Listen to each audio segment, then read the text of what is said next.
Hello, denizens of the deep. Somebody got upset that I keep saying thrill seekers, so I'm gonna switch it up. We'll see what happens. Okay, a watcher of these videos asked me if I would do a video about my favorite Zen book, and I can't really pick just one favorite Zen book and do a whole video about that, or I have too hard of a time picking just one.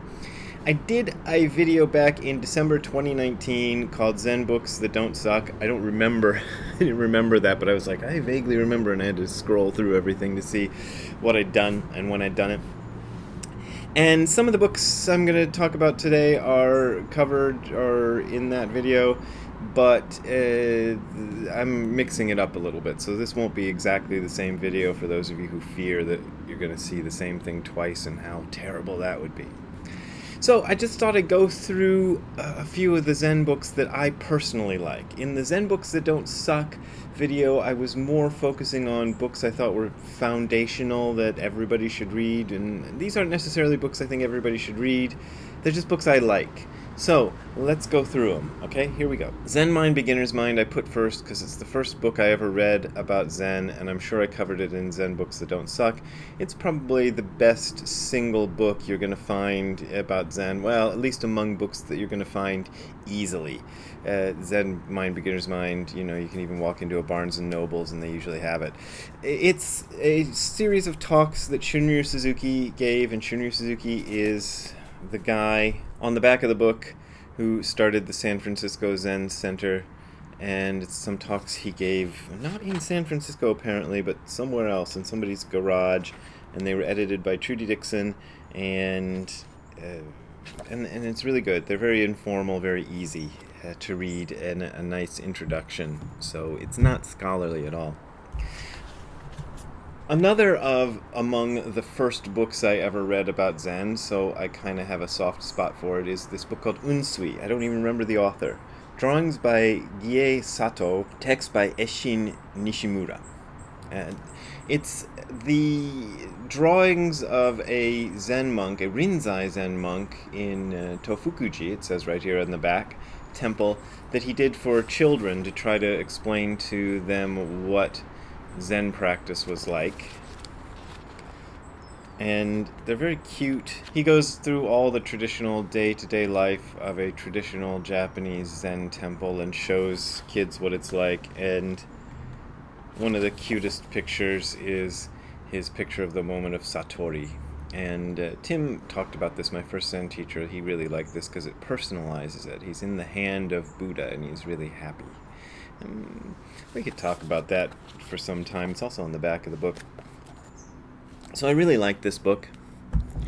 And kind of a more contemporary version of the same thing, which is not... let's see, I haven't had this long enough for it to become one of my deep favorites, but originally they'd sent this to me as a PDF file to give a blurb to, and I gave a blurb to it based on the PDF file, and then I got the book, and I haven't had a chance to sort of savor it as a book, but it's similar to Unsweet. He's not really going through temple practice so much as he's going through what Zen is all about. It's Seigaku Amato.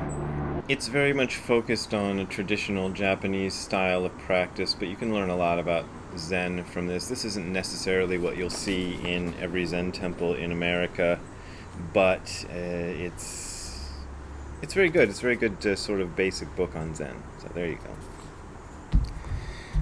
Now, on to the books by my teacher, Gudo, Wafu, Nishijima. These are harder to find. I'll see if I can put a link. I'm not even sure if there's a link where you can find them. But his main book was To Meet the Real Dragon, which he wrote with a student of his named Jeffrey Bailey. I never met Jeffrey Bailey. He'd moved back to America. I think he was American by the time I got to Japan.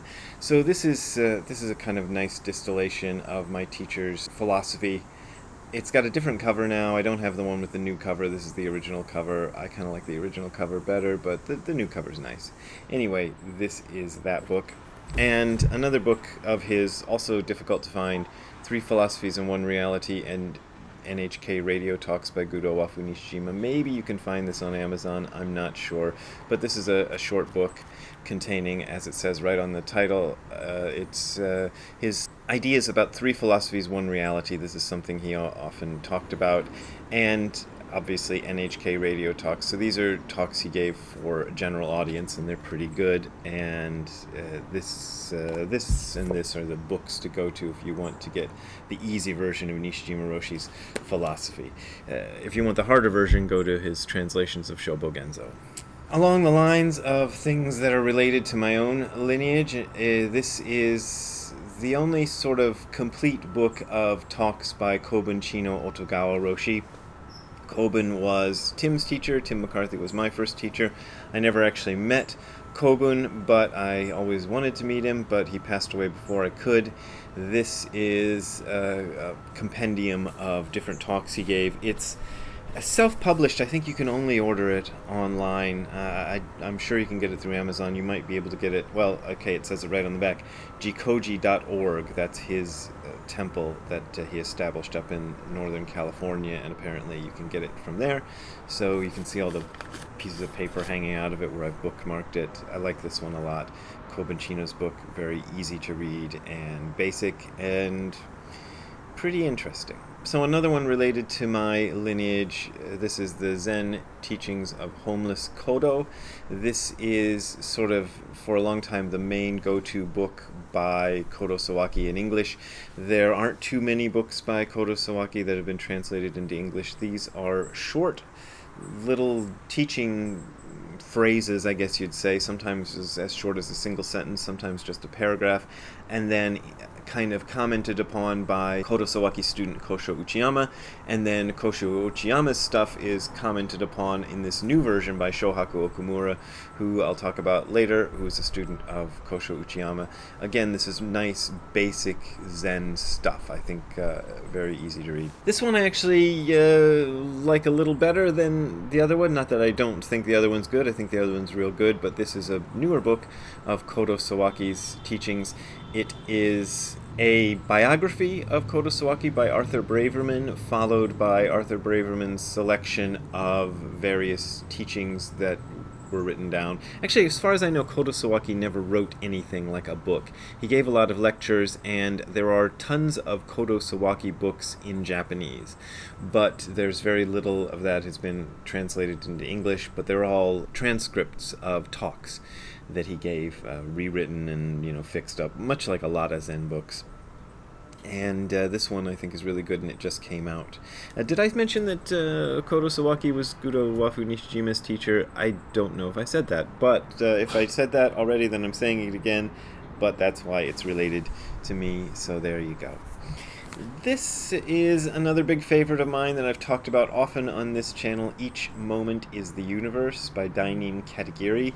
Dainin Katagiri, just like Kobudo Sawaki, as far as I know, never wrote a book as such, but he gave a lot of lectures which were recorded by his students, and then those recorded lectures were turned into books based on categories, based on a categorization system made up by whoever edited the book. This one is his teachings related to the Buddhist concepts about time, which is very fascinating. This is maybe a little more philosophical than the other books, but they're all pretty philosophical, so I like this one a lot. The other one I like a lot is The Light That Shines Through Infinity. I remember when I first came across this, I was like, what's that with the cover? It's sort of growing on me, but I think the cover of Each Moment is the Universe is really great, but the cover of this one, The Light That Shines Through Infinity, is not so great. I judge books by the cover. I'll just tell you that about myself, and it's one of the reasons I work so hard on the covers, and I get very hands-on with the covers of my books. I don't actually draw any of the covers of my books, but the only one that I didn't have any input on was Hardcore Zen, either the new version or the old version. They didn't let me. In fact, when they asked me to say some things about the first version, they completely ignored what I said, and they never even showed me the second version until it was done. But all the rest of them I've taken great care, because I do think the cover says a lot about what's inside the book in terms of how much care was put into it, in terms of what you can expect out of the book. And unfortunately, a lot of authors don't have any input on the covers that get put on their books, and that's sad, but I always try to work on it from mine. God, that was a digression. Anyway, The Light That Shines Through Infinity is another really good Katagiri book, and just highly recommended. This one I also highly recommend. I have to admit I have not read the entire book, but I think I can recommend it based on the bits that I have read as a good foundational book on Zen, and I knew I said I wasn't going to do that, and I was only going to pick my favorite books, but I put this one in the mix too because I thought it was pretty good, and I love the title, Opening the Hand of Thought. He says Omo no Tebanashi is what he says in Japanese, and that opening the hand of thought is a good translation of it, but it's more like the open hand of thought. I know the difference is subtle, but a better translation for Omo no Tebanashi is the open hand of thought. So there you go. I like that book, and it's pretty good basic stuff. Now, if you want to go into things that are a little bit less basic and more deep, I highly recommend anything by Shohaku Okumura. I brought these two out to show you. Living by Vow is probably the one that I would most likely recommend to somebody who's sort of beginning on Buddhism, because it explains what the various Buddhist vows are, like the precepts and what else, the meal chants and all kinds of other stuff, the 3 refuges, all these other sort of ceremonial things that we do, and he explains why we do them and what they mean, and it's really good. This one I liked a little better. It's a deep dive into a very specific piece of writing by Dogen called the Mountains and Waters Sutra, which itself is, I don't remember, maybe 10 or 15 pages, I'm not sure, but nowhere near as long as this book about it is. So this is like you take a piece of Dogen's writings that's a few pages long and expand it into something that's almost 300 pages long, and this is what you get. But I think it's real good and more scholarly than the other books I've recommended right now, but I like this one a lot. Now, finally, sort of bonus track. This is another personal favorite, and the reason it's a bonus track is because you'll never find it. I challenge you to find a copy of this book. There weren't that many copies made originally, and you're lucky to find them these days because everybody who's got them has held on to them. But it is available as a PDF, and if I can find it, I will put a link to the PDF, but if you don't see a link to the PDF, it means I couldn't find it. But there is a PDF file out there floating on the internets, and the book is called Buddha is the Center of Gravity, and it is written by Joshu Sasaki Roshi. And Joshu Sasaki Roshi, I'm sure a lot of you know, is quite controversial these days, and there was a lot of stuff went on with him, and that is what it is. But I think a book like this kind of stands apart from all the stuff. Same way as I feel like Cutting Through Spiritual Materialism, and if you saw a cut there, it's because I had to say that title 5 times before I got it right. Cutting Through Spiritual Materialism is a great book in spite of Chogyam Trungpa's various shenanigans, and same with Buddha is the Center of Gravity being a great book in spite of Joshu Sasaki's various shenanigans. Sometimes people can produce a piece of literature that is better than the person who produces it. I'm not necessarily saying that about Sasaki Roshi. That's a whole... I don't even want to get into that can of worms. But I think as a general rule of thumb, sometimes people can produce books that are better than they are, and I would count myself as one of those people. Sometimes I look at my books and go, how did I come up with that? Because I don't think I'm the kind of person who can come up with that, but somehow it just... the book wants to be written, and it chooses a schlub like me to write it. So maybe that's how you can think of this one, if you can find it. And the person who asked me to tell you about my favorite Zen books also asked me if you could read too many books, and I don't think so. Probably not. I remember there was some book, it might be this book, Buddha is the Center of Gravity, but there's some Zen book that really surprised me by the author saying, somebody says, how do we understand Zen? And the author says, read a lot of good books. And the person asking says, which books are good books? And he says, books that have stood the test of time. And I like that advice. I think you can read a lot of Zen books. You gotta watch that you don't form it into kind of a real fixed idea about what things should be. But I don't think you can read too much. So go ahead and read a lot if you want. So there you go. Those are some of my favorite books about Zen. If you want to contribute to me being able to buy more books about Zen, haha, you can write to this. No. You can go to this URL you're seeing on the screen, or if you're listening to this on the podcast, it's hardcorezen.info/donate. That's hardcorezen.info/donate. That is my only way of making a living. Occasionally I get book royalties. Occasionally I get a speaker fee, not very much anymore.